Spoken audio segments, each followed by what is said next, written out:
The most practical advice, by Krishna's mercy. तुलसी जाने सुनी समुझी कृपा सिंधु रघुराज महने मणि कंचन किए सौंधे जग जल नाज. Quote, Tulsi knows, has heard, and has understood that Shri Rama is an ocean of mercy because he made jewels and gold expensive, while keeping the most important things like water and grains inexpensive. Dohavali, 149. You people have your head in the clouds. You live in this fantasy world that you have created for yourself. It is like you are so upset with how life turned out, you are so distrustful of everyone else, you are so hopeless about the future, that you decided to construct this parallel universe to live in.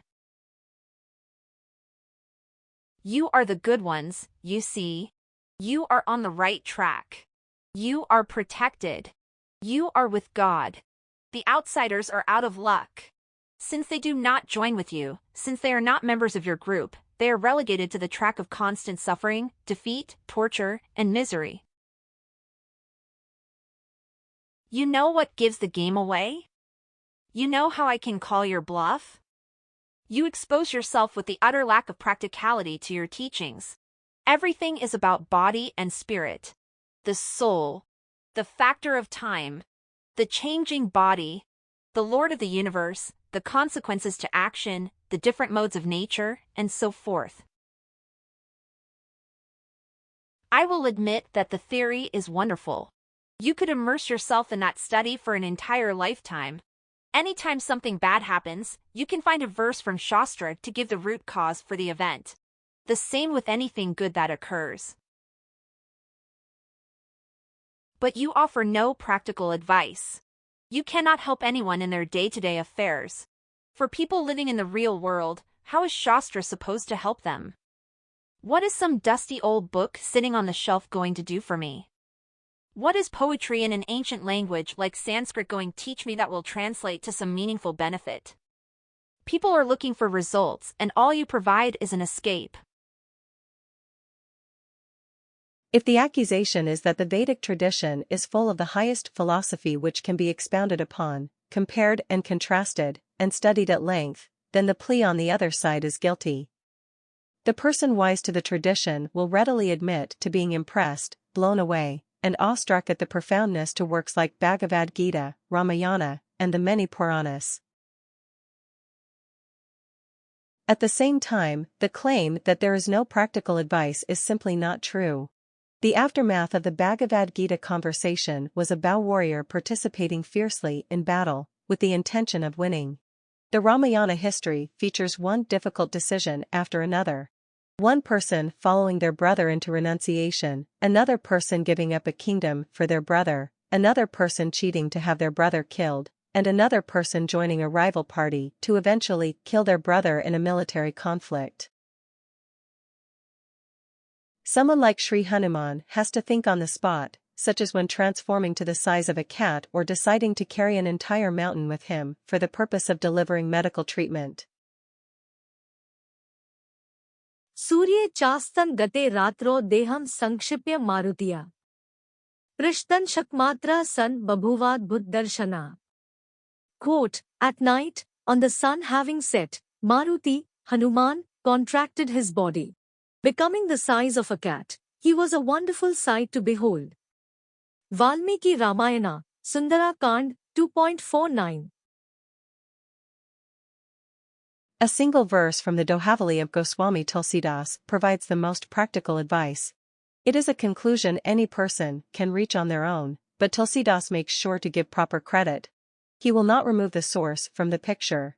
He is not envious of that creator, and so he puts the focus in the proper place. The advice is in the form of a comparison. Look around. See what is expensive and what is not. See what is readily available and see what is hard to attain. See what requires extraordinary security measures and constant surveillance to protect and see what falls from the sky and can be plucked from trees.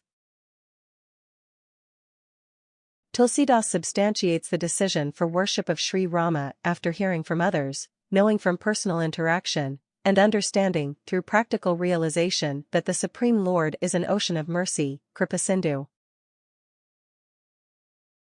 The physical evidence of the mercy is in the form of grains and water. These are needed for life. Even when a person tries a special diet that excludes grains, the food that they do consume has a relationship to what grows in the ground. Times change and the circumstances are not always the same. There might be a scarcity of food in a particular area, but the basics are typically there in large quantity. One household might have such an abundance of food that they can give in charity to those in need. Gold and jewels, on the other hand, are expensive. This is nature's way. No one can say that a government has created the discrepancy. The higher price, by comparison, has always been in place. This is the work of Shri Rama. Gold and jewels are nice. They are produced by God, after all.